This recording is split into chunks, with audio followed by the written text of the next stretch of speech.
Hi everyone. In this video, we are going to discuss Module 5, Material Science or Quantum Free Electron Theory, Semiconductor and Dielectrics. Material Science, session number 4. So in this session 4, in this video, we are going to discuss a few topics based on quantum free electron theory. In that, we are going to discuss success of quantum free electron theory or merits of quantum free electron theory. So merits of quantum free electron theory. So guys, so far we have discussed classical free electron theory, assumptions and failures of classical free electron theory. And then we have discussed quantum free electron theory. Now we are going to discuss merits of quantum free electron theory. So the quantum free electron theory successfully explains the many experimental facts which the classical free electron theory fails to explain. So, in this session, we are going to discuss merits of quantum free electron theory. Number 1, specific heat. Number 2, temperature dependence of electrical conductivity. Number 3, dependence of electrical conductivity on electron concentration. So just we will discuss in detail one by one. Number 1, specific heat. Guys, we have discussed according to classical free electron theory, it states that all electrons were participated in conductivity. Therefore, electron gives the significance contribution to specific heat of solid. But experimentally, it was found that contribution of specific heat from electrons is negligibly small. So here we have considered a solid or a metal, where metal consisting of number of discrete energy levels. So each energy level occupied by the electron according to Pauli's exclusion principle, where the highest energy level occupied by the electron called as Fermi level or Fermi energy. Now, according to quantum theory, when heat energy is supplied to solid, only those electrons occupies energy level which is closer to Fermi level, absorbs energy and get excited into higher energy state. So thus, only a small percentage of electrons are capable to contributing to specific heat of the solid. So it can be shown that means from the quantum free electron theory, the specific heat is given by PV is equals to 2K by EF into RT, where K is equals to Boltzmann constant, Fe is equals to Fermi energy of the metal or solid, and where R is nothing but universal gas constant, T is nothing but temperature. So, also experimentally, specific heat is given by Cv is equals to 10 to the power of minus 4 RT, where if we take any value for Fe, then we get where this 2K by EF is approximately equal to 10 to the power of 4.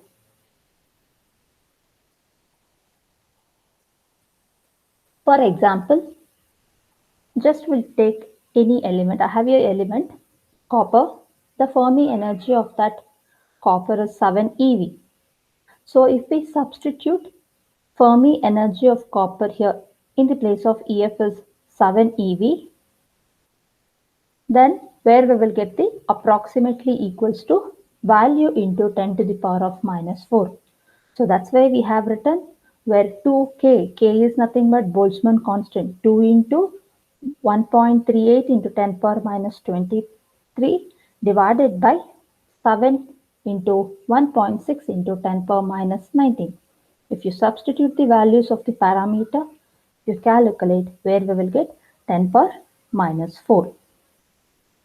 So now see the experimental value Cv is equals to 10 power minus 4 RT, and even this factor where we will get 10 power minus 4 RT.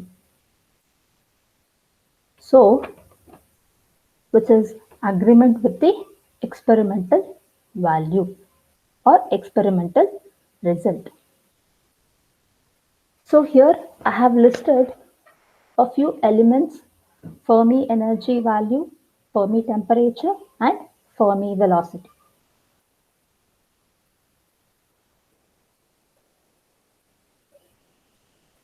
So we'll see second merit, temperature dependence of electrical conductivity.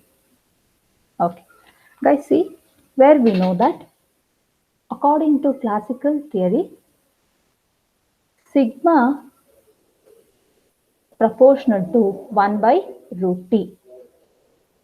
But experimentally, it is found that sigma is proportional to 1 by T. From quantum free electron theory, the electrical conductivity is given by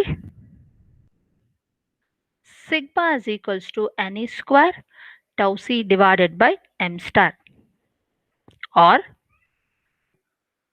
sigma is equals to Ne square lambda divided by m star into Vf, where tau c is nothing but lambda by Vf.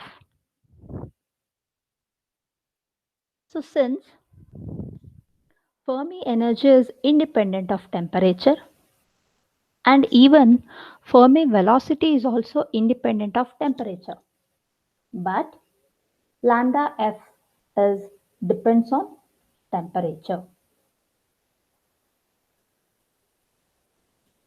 So from this we know that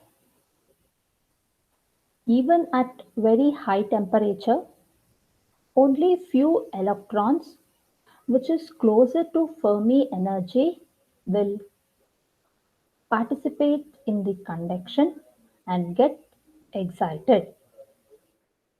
So thus only small percentage of electron contributes the electrical conductivity. So it can be shown that mean free path lambda f is inversely proportional to temperature. Therefore, lambda f is proportional to 1 by T. Therefore, even we know that sigma is directly proportional to lambda, where lambda is nothing but 1 by T. So from this we can write sigma is equals to 1 by T. So the above equation is agreement with experimental result. So the third merit, dependence of electrical conductivity on electron concentration. So according to quantum free electron theory, sigma is equals to Ne square lambda divided by m star Vf. So classical theory states that where sigma is only proportional to n, electron concentration, this conductivity is proportional to electron concentration. But according to quantum theory, explains the value of sigma depends on both n and the ratio of lambda by Vf, and also it depends on m star. So the sigma is not only depending on n, it is also depends on lambda by Vf as well as the m star. So now we need to explain this. We are going to take a two metal, one is copper and aluminum. Just will compare the values of n, lambda by Vf as well as the m star.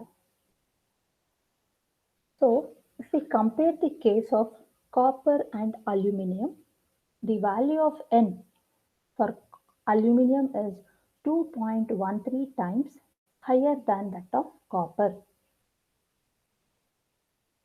But the value of lambda by Vf for copper is about 3.73 times higher than that of aluminum. Thus, the conductivity of copper exceeds that of aluminum. So, further, the value of M star for Al is 1.08 times of that of copper. So, because of inverse dependence of sigma on M star, this is also contributes for higher value of sigma for copper. So, thank you.